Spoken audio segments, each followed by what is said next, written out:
Hello everyone.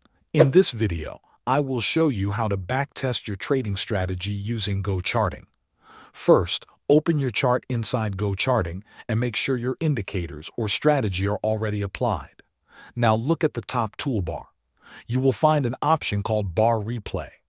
Click on the Bar Replay icon to activate it. Once you click it, the replay controls will appear on your screen. Next, choose where you want to begin your backtest. Move your mouse over the chart and find the candle where you want to start. Then double-click on that specific candle.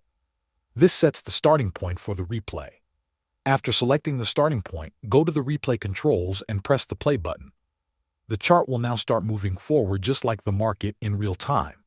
You can watch how price behaves and apply your strategy step by step. You can also adjust the speed of the replay. Use the speed slider in the toolbar to make the chart move faster or slower depending on your preference. If you want to restart or pick a different date, click on the calendar icon. This allows you to reset the replay or choose a new starting point. Practice this process regularly to improve your strategy and decision making. Thanks for watching.